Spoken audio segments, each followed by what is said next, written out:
listening to Second Chance Ministry Radio.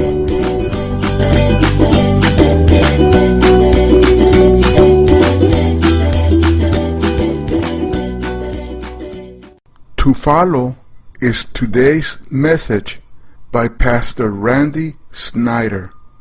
Enjoy and have a glorious day. Now with today's uplifting message, here's Randy.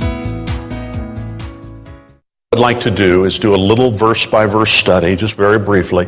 And then I'm going to give you 4 take-home thoughts, and then conclude with one of the most powerful stories I've ever told from this pulpit. I really think it'll move you in a powerful way.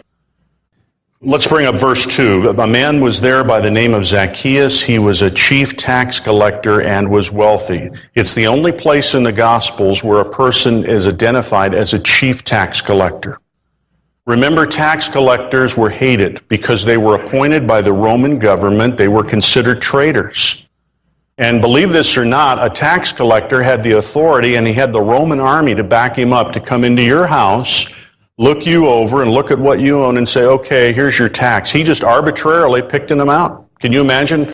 It'd be like the IRS coming to your house and they just look to see what you have and say, okay, we want this much from you, regardless of your income, regardless of what your expenses were that year. That's what they did, and that he was a chief tax collector, meaning he had tax collectors underneath him.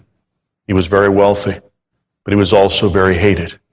Did you know children were told, don't even speak to a tax collector? People were told, don't even ask a tax collector for change. Don't exchange money with them in any way. That's how despised they were.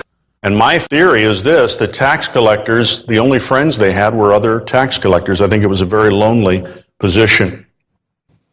I want you to look at verse 4. So he ran ahead and climbed a sycamore fig tree to see him, since Jesus was coming that way.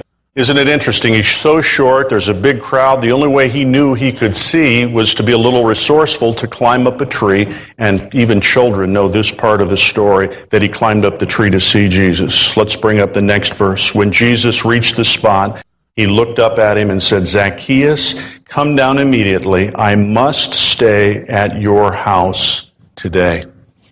I've always been intrigued by the words that Jesus uses. May I come to your house? No, that's not what he said. I must come to your house today. You know what I used to think about this story, that Zacchaeus was the bad boy of the neighborhood? And I used to think, well, Jesus picked Zacchaeus because Zacchaeus would be a dramatic conversion story, and it wouldn't be great press, great PR to show that the bad guy came around and believed in me, and I don't believe that is what happened at all.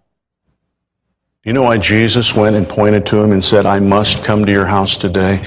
I'll let you in on a little secret. I personally believe Jesus knew that his heart was open. I must come to your house because your heart is open. I wonder if that describes any man or any woman here today.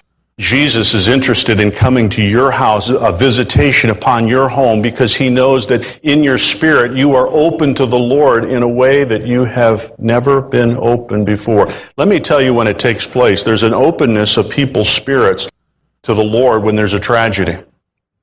There's an openness of spirit when there's a new baby in the home. There's an openness of spirit when there's some change point in your life. Your kids go to school, a change point with jobs. Be aware of the change points in your life to know that that may be a time that the Lord is looking at you and saying, I must come to your house today. And you know what it meant when he said, I must come to your house? It wasn't, I need to socialize with you. I need to bless you. The Lord wants to come to your house today because there's something the Lord wants to do in your family that you can't do on your own. The Lord wants to come to your house today and to my house today because there's an element of something that I need in my life that I can't bring about. There's not enough books that I can read that will accomplish what the Lord God Almighty will accomplish in my life. Is it possible the Lord wants to come to your house today? Thank you for listening on Second Chance Ministry.